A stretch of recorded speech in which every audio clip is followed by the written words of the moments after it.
Thank you, Graham. This is fascinating. It's too bad that we have to just rush the rest of our people. So, je veux introduire Marie-Claude Lhomme, qui est professeure au département de linguistique et de traduction de l'Université de Montréal. Marie-Claude est une chercheure reconnue internationalement qui a travaillé sur la nature de la terminologie. Her original approach to the description of the term, based on lexical semantic models and allowing for an update of true lexical networks, had attracted attention in fields as varied as linguistics, IT, and lexicography. Marie-Claude?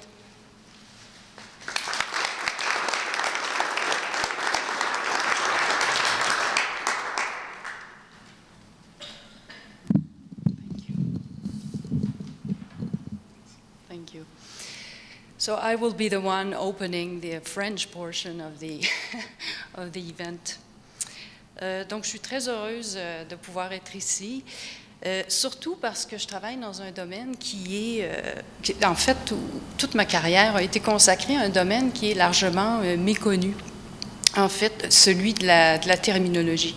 En fait, ce matin seulement, il y a quelqu'un qui m'a demandé what exactly is terminology? Sorry.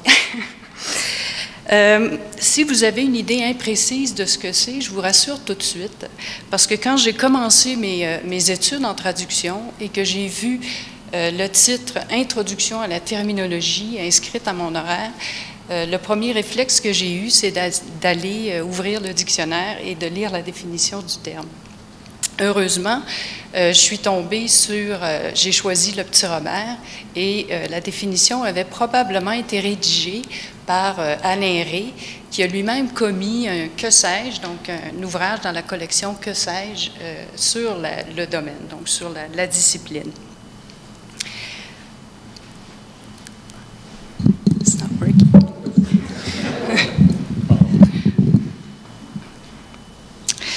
Paradoxalement, même si un petit nombre de personnes travaillent dans le domaine spécifique de la terminologie, à peu près tout le monde se pose des questions de nature terminologique, donc qui relèvent du domaine. Je vous donne quelques exemples classiques. Que veut dire tel terme exactement? Par exemple, info nuagique. Qu'est-ce que ça veut dire exactement? Quel est le nom qu'on donne à un objet spécifique? Donc, par exemple, un instrument qu'on utilise en cuisine. Est-ce qu'il faut parler dans l'environnement? Est-ce qu'il faut parler de réchauffement climatique ou de changement climatique? Et si on choisit le deuxième, est-ce qu'il s'utilise au pluriel ou au singulier? Et un autre grand classique, existe-t-il un équivalent français pour des termes anglais comme big data ou hashtag? Donc, les définitions, les réponses à ces questions se trouvent dans le grand dictionnaire terminologique, sans doute. En tant que domaine de recherche, la terminologie essaie de comprendre la tension qui existe entre, d'une part, une volonté de créer un vocabulaire idéal, donc sans ambiguïté, afin que les experts puissent se comprendre, et d'autre part, au fait que les termes sont quand même des unités de la langue et, à ce titre, subissent toutes sortes de variations et ne sont pas aussi facilement contrôlables que le voudraient donc les adeptes des règles de la communication idéale. Donc, on a d'un côté des modèles idéalisés, des règles internationales comme celles qui servent à nommer les espèces animales, qui sont elles-mêmes basées sur un classement hiérarchique de ces espèces, et, ou encore des règles de formation de termes médicaux, donc où on utilise des formants grecs classiques.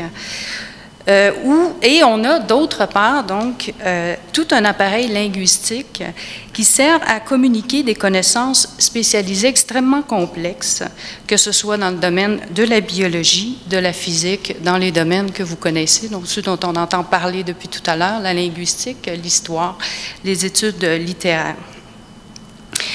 Et donc seul un système très flexible comme celui de la langue permet d'exprimer toutes les subtilités. Donc moi, je me suis intéressée plutôt au second volet. Malheureusement ou heureusement, c'est celui qui soulève le plus grand nombre de questions. Donc, parmi les choses qui m'ont intéressée, ou parmi les questions qu'on se pose actuellement en terminologie, de quelle manière les mots peuvent-ils exprimer des connaissances associées à des domaines de spécialité? Donc, à partir de quand est-ce qu'un mot devient un terme? À partir de quand est-ce qu'on peut dire qu'on a affaire à des unités différentes? Autre question, est-ce que les termes ont vraiment des sens différents lorsqu'ils sont utilisés par les experts? Donc, par exemple, dans le domaine de l'informatique, on utilise le terme « adresse », donc il y a un certain nombre de sens. Un de ces sens-là, c'est l'identifiant qu'on donne donc au destinataire d'un message électronique. Est-ce que cette adresse-là a un sens différent du sens qu'on donne à adresse généralement?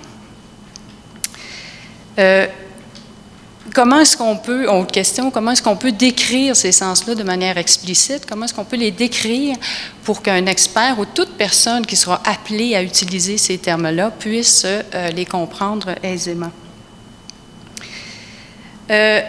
Autre question, comment peut-on montrer que même dans les domaines de spécialité, les experts affectionnent la variation? On a entendu parler de variation tout à l'heure, elle existe aussi dans les domaines de spécialité. Donc, dans un texte français portant sur l'environnement, on va parler de changement climatique, mais les experts vont également utiliser des choses comme bouleversement, perturbation, fluctuation ou dérèglement climatique. Autre question, comment peut-on représenter les multiples liens qui existent entre les termes? Le fait qu'en environnement, toujours, pollution soit associée à polluer, et polluer, on peut le trouver dans deux sortes de structures. Donc, on peut dire qu'une substance pollue ou que quelqu'un pollue quelque chose au moyen d'une substance. Qu'il est aussi associé à polluant, qui lui-même peut être un nom ou un adjectif, et aussi à pollueur. Comment est-ce qu'on fait pour représenter ces liens-là de manière explicite? Et enfin, comment peut-on décrire les liens qui existent d'une langue à l'autre, sachant que les correspondances sont rarement parfaitement biunivoques, même dans les domaines de spécialité? Les réponses à ces questions ne se trouvent pas dans le grand dictionnaire terminologique. Donc, je me suis personnellement intéressée à la manière de prendre en compte les réponses à ces questions dans les dictionnaires spécialisés et concrètement dans deux ressources en ligne. La première dans le domaine de l'informatique et la deuxième dans le domaine de l'environnement. Donc, vous comprendrez que les exemples que je vous donne depuis tout à l'heure proviennent de ces deux ressources. Toutefois, la terminologie a d'autres ramifications auxquelles je me suis intéressée de manière peut-être un peu plus périphérique. Donc, par exemple, le classement hiérarchique de domaines de spécialité. J'ai bientôt fini. L'organisation des connaissances, l'organisation formelle des connaissances, aussi les liens avec les sciences de l'information. Le terme, c'est un véhicule d'information, celui qu'on utilise pour aller chercher de l'information dans l'Internet, par exemple. Donc, ce travail fait forcément appel à des connaissances autres que celles qui sont associées à la terminologie proprement dite. Donc, je pense à la lexicographie, à l'informatique, aux sciences de l'information, à la sémantique lexicale. Évidemment, il y a une partie de ces connaissances que j'ai acquises avec le temps et d'autres qui sont venues donc avec des collaborations fructueuses avec des collègues ou du travail avec des étudiants à qui j'aimerais rendre hommage aujourd'hui. Merci.